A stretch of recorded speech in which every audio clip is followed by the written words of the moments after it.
Garmadon. Sunbathing. Unlock fire! Fire go! Shoot flames! Shut your fucking mouth! Hello and welcome to Elephant Power Productions. I'm American Elephant, call me Kevin, and this is Kev Talks, a series where I talk about what I want to talk about. Say, you want to know a show I loved watching as a kid? Ninjago, Masters of Spinjitzu. You want to know another show I loved watching as a kid? Power Rangers Samurai. And funnily enough, both of them have episodes focusing on a character wanting to gain control of or prove they deserve a greater power. But both come to very different conclusions to get to the same destination. And while I don't think one or the other is inherently better, at least in terms of messaging, whoever holds this long stick is gay. What the fuck? What? I think it's really fascinating to compare and contrast how they handle such. So today, I'm going to compare episode 10 of Ninjago season 1, not the 4-part pilot, the snake season, and episode 10 of Samurai, Sentai Shinkenger, because it's literally just Samurai but better, and these episodes are almost exactly the same, so covering the better version makes more sense. Oh, would you look at that? Every site I was using to watch Super Sentai has gone down, and I can no longer record the episode safely. Great.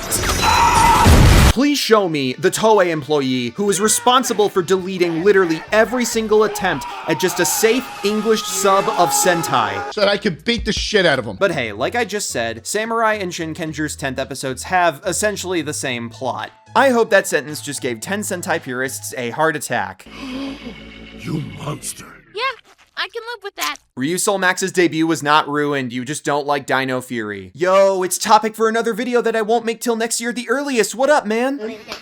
And while I think one is better, I still enjoy Samurai's, and the message of the original is still gotten across, just with worse dialogue.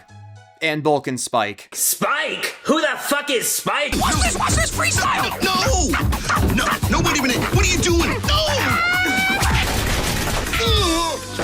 Obviously early spoilers for both shows, but if you're like me and haven't caught up on Ninjago in a hot minute, don't worry, I'm not going to spoil much after the first season, aside from one or two things in seasons 5 and 4. Sounds random, but you'll see what I mean. That said, the last season I watched as of this recording was season 10, so if any Ninjago fans discovering this channel could just please not spoil anything after the Oni trilogy in the comments, that would be very appreciated. Okay, do we have to be so formal?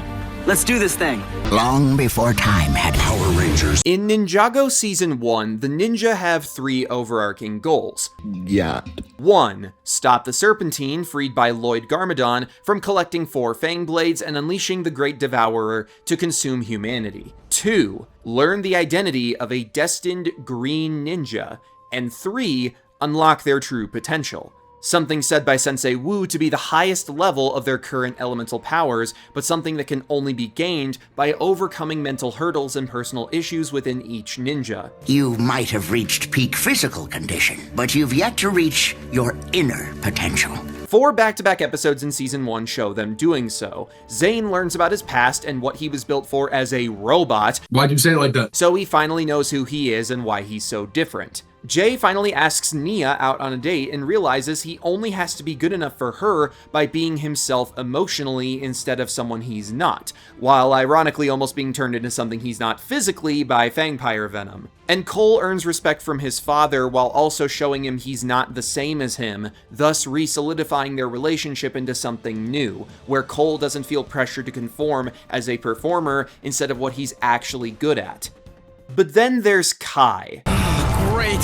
So now I really am the only one who hasn't figured out my special power. Kai, more than anyone else on this team, wants to be the Green Ninja. He believes he has to be, especially after hearing Zane's vision about said Chosen One, where Zane distinctly sees the green gi wearer wielding Kai's elemental power of fire. With his fist on fire. Whoa. So I'm the Green Ninja. What are you talking about? And in the 10th episode, titled The Green Ninja, he thinks he's found a way to achieve this mantle. Wu, who traveled to another dimension during the previous episodes, returns with his banished brother and the ninja's first enemy, Lord Garmadon, who seeks to save his son from the Serpentine that have now firmly betrayed and captured him. Naturally, the cast doesn't love this and is right to be a bit untrustworthy of Garmadon's intentions. However, Kai especially loses it when he thinks Garmadon is trying to steal the team's elemental weapons before they go and secure the third Fang Blade. What are you doing? Discovering my true potential!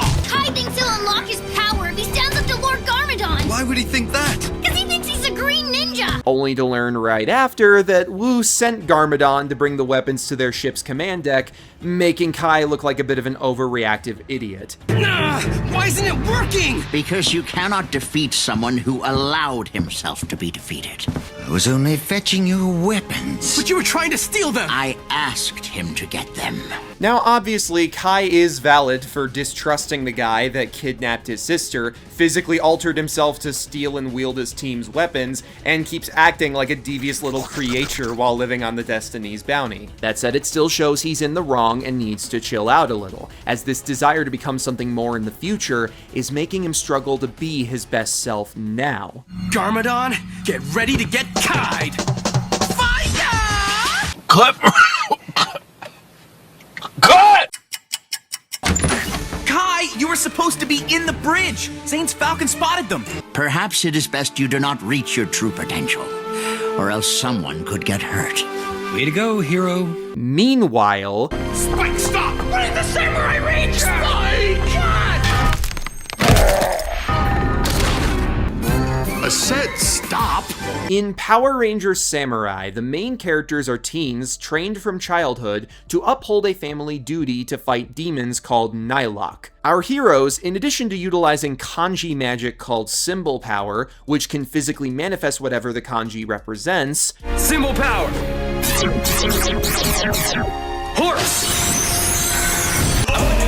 have spin discs that can summon or enhance their weapons. And over several episodes, they end up gaining 3 auxiliary discs that can also unlock new Zords, the Beetle, Swordfish, and Tiger discs. Then, in episode 10, Forest for the Trees, we learn that when put together, they can unlock a flying Zord combination called the Samurai Battle Wing. Oh wait, my mistake. According to the book, it's the Beetle Wing Zord.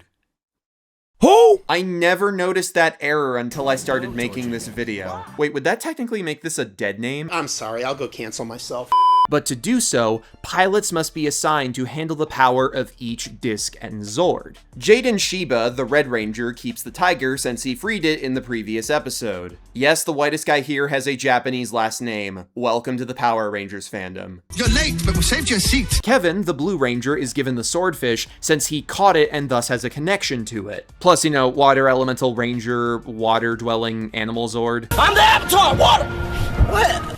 Oh, got his ass! But even though Mike, the Green Ranger, wants the Beetle disc, it's given to Mia, the Pink Ranger, because of her symbol power skill.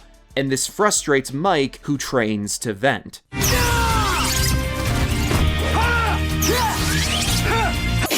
But later, as the Rangers fight a Nylok who can literally rain sorrow onto people, Go away! You're getting my book all wet! Sorry, I didn't even know you could read.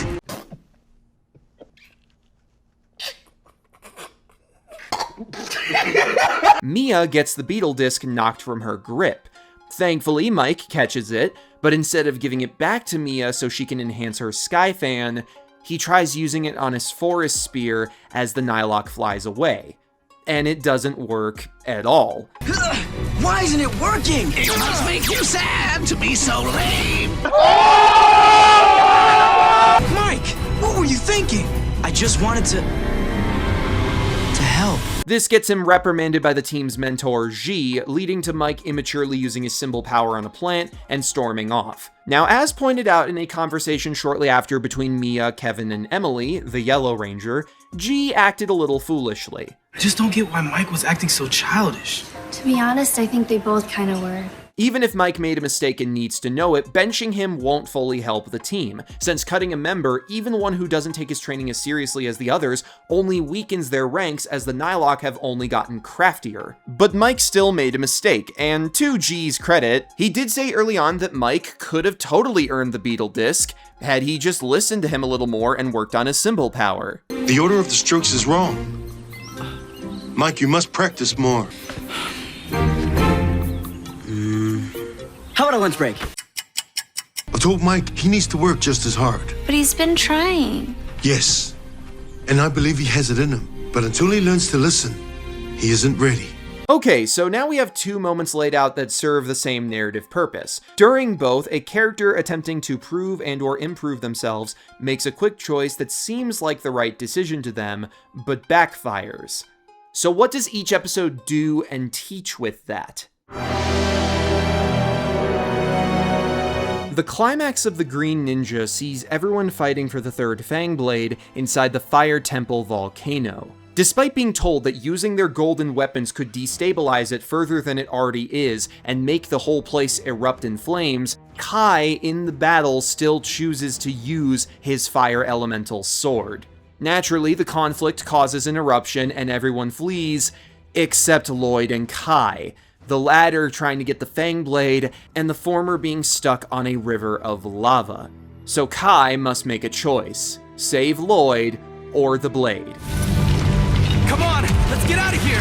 But the Fang Blade! Forget it! This place is coming apart! The volcano erupts as they try to escape, and everyone is scared they've lost two family members, until Kai comes back to the Destiny's Bounty, doing Spinjitzu with not only Lloyd at his side, but his true potential unlocked. And in one of the smartest writing choices this show makes early on, we learn that Kai unlocked his power by...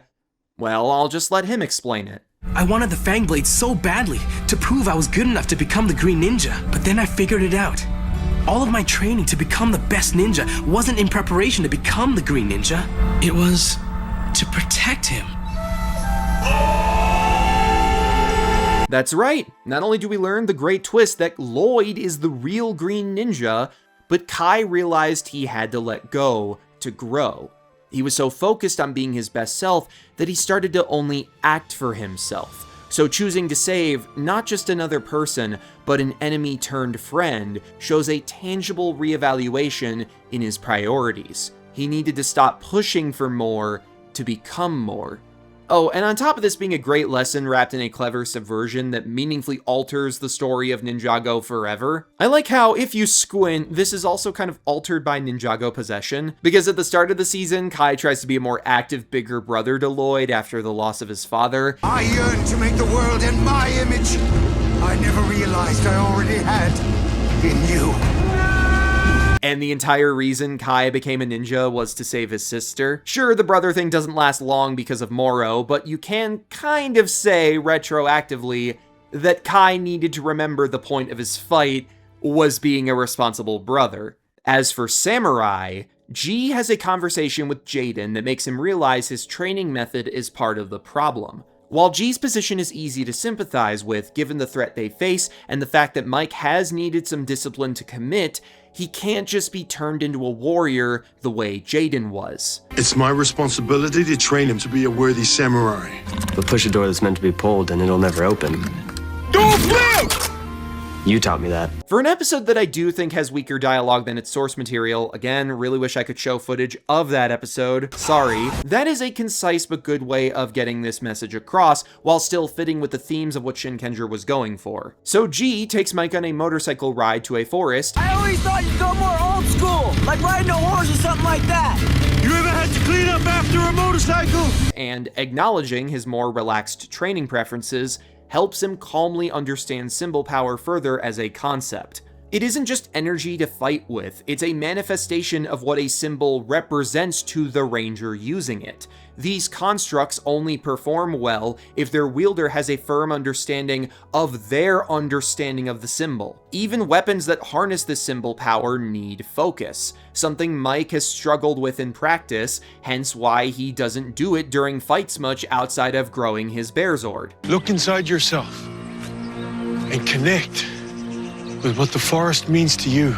It's probably related to me being a tree. In other words, Mike needed to value a strength that he already has, but didn't appreciate more until seeing it from a less rigid perspective that he's felt pressured to conform to. And after this, not only do the two apologize for their behavior, but Mike forges his own understanding of his forest symbol power. The forest is ancient, strong, and wild, and at its core, it's about growth, renewal, and freedom. So when he battles the Nylok, he pole vaults with grounded strength in his forest spear, surrounds the monster with a twister of wild leaves, and cuts his foe out of it. Further solidifying his renewal and growth, during the mecha battle with the Nylok's second form, Mike is gifted the beetle disc by Mia to finally help form the samurai battle wing. Bird up!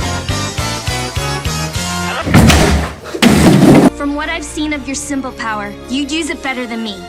You're a true friend, Mia. I won't let you down. He already had the potential to be more, he just needed the right avenue to believe in and wield it.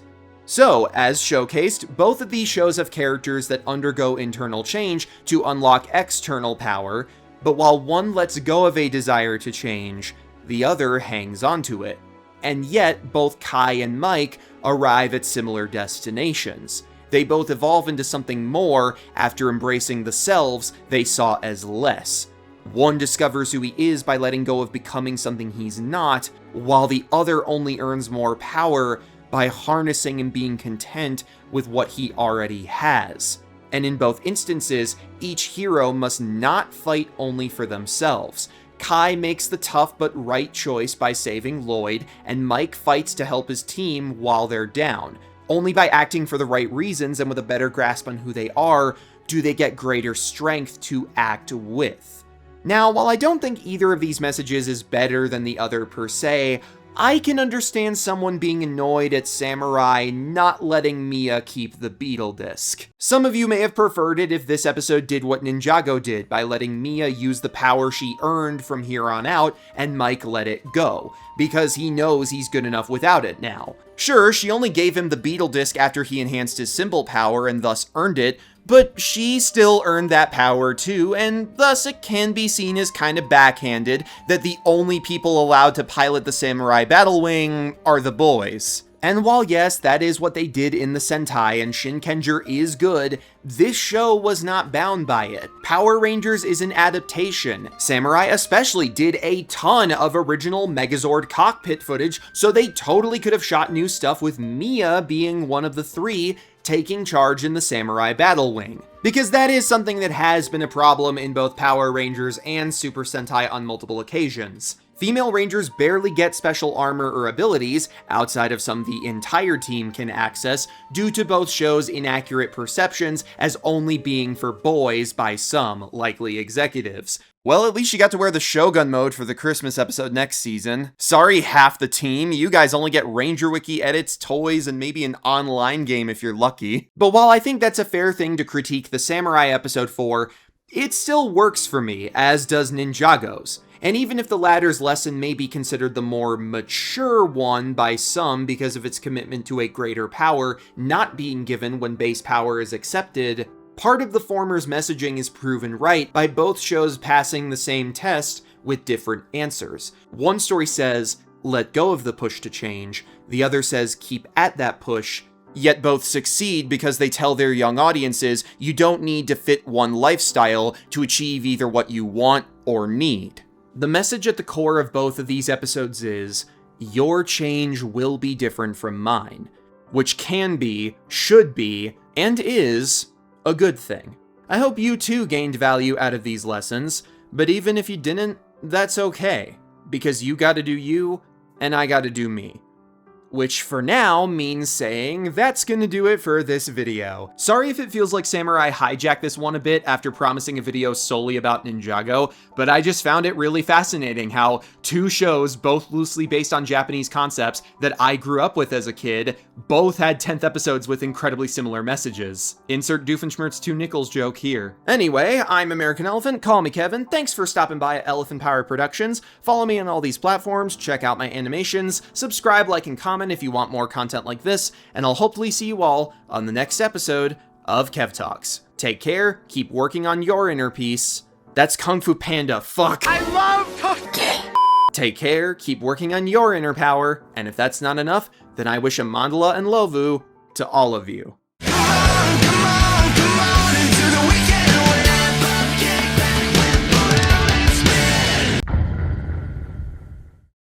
Everyone's so glum. It's like they've all become Kevin.